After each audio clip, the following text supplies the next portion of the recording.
جب لوگ اپنے خالق کو بھول جائیں، جب حق بات کو جھٹلا کر باطل کے پیچھے چلنے لگیں، تو اللہ کا قہر خاموش نہیں رہتا۔ ایسا عذاب آتا ہے جو نسلوں کو مٹا دیتا ہے، پہاڑوں کو ڈبو دیتا ہے، اور صرف وہی بچتے ہیں جن کے دل میں ایمان ہوتا ہے۔ یہ کہانی ایک ایسے نبی کی ہے جو 950 سال تک صبر کرتا رہا، دن رات روتا دعائیں کرتا۔ یہ ایک باپ کی بھی کہانی ہے جس نے اپنے ہی بیٹے کو اللہ کے عذاب میں ڈوبتے دیکھا اور کچھ نہ کر سکا۔ یہ حضرت نوح علیہ السلام اور طوفان نوح کی وہ سچی اور عبرتناک کہانی ہے جسے سن کر دل لرز جاتا ہے۔ پرانے وقتوں کی بات ہے، ایک ایسی قوم تھی جو سرکشی اور نافرمانی میں حد سے بڑھ چکی تھی۔ وہ اللہ کو چھوڑ کر بتوں کی پوجا کرنے لگی تھی، ظلم اور برائیوں میں ڈوب چکی تھی۔ اسی قوم کی ہدایت کے لیے اللہ نے اپنے ایک برگزیدہ نبی حضرت نوح علیہ السلام کو بھیجا۔ حضرت نوح علیہ السلام نے اپنی قوم کو اللہ کی طرف بلایا، انہیں سچائی کا راستہ دکھایا، مگر قوم نے مذاق اڑایا، انہیں جادوگر اور دیوانہ کہا اور ان کی بات ماننے سے انکار کر دیا۔ نوح علیہ السلام نے دن رات تبلیغ کی، مگر لوگ ایمان لانے کے بجائے مزید سرکشی میں بڑھ گئے۔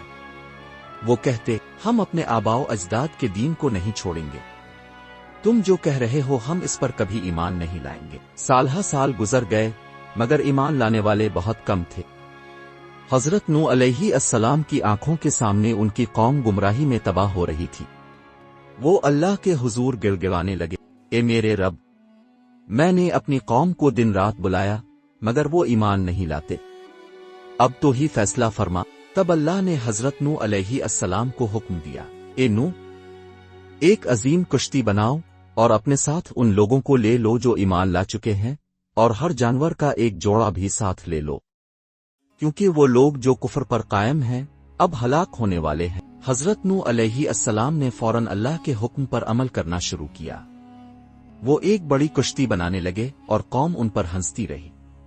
وہ کہتے، نوح، تم دیوانے ہو گئے ہو، خشک زمین پر کشتی بنا رہے ہو، کہاں ہے وہ طوفان جس کا تم ذکر کر رہے تھے؟ مگر نوح علیہ السلام خاموشی سے اللہ کے حکم پر عمل کرتے رہے، کیونکہ وہ جانتے تھے کہ اللہ کا وعدہ سچا ہے۔ پھر وہ دن آ گیا، آسمان نے برسنا شروع کیا، زمین نے اپنے پانی کو اگلنا شروع کیا۔ دیکھتے ہی دیکھتے ہر طرف پانی ہی پانی تھا۔ ایک ایسا طوفان آیا جو پہلے کبھی نہیں آیا تھا اور نہ کبھی آئے گا۔ نوح علیہ السلام اپنے اہل ایمان ساتھیوں کے ساتھ کشتی میں سوار ہو گئے۔ پانی بلند ہوتا چلا گیا، پہاڑوں سے بھی اونچا ہو گیا، اور پوری قوم غرق ہو گئی۔ حضرت نوح علیہ السلام نے اپنے بیٹے کو دیکھا جو کشتی میں سوار ہونے کے بجائے پہاڑ کی طرف بھاگ رہا تھا۔ بیٹا، ہمارے ساتھ کشتی میں آ جاؤ، خدا کے عذاب سے کوئی نہیں بچ سکتا۔ مگر بیٹے نے انکار کر دیا، میں پہاڑ پر چڑھ جاؤں گا، وہ مجھے بچا لے گا۔ مگر خدا کا فیصلہ آ چکا تھا۔ ایک زبردست موج آئی اور نوح علیہ السلام کا بیٹا بھی انکار کرنے والوں کے ساتھ غرق ہو گیا۔ پانی 40 دن تک زمین پر چھایا رہا، پھر خدا کے حکم سے آسمان نے برسنا بند کیا اور زمین نے اپنا پانی نگل لیا۔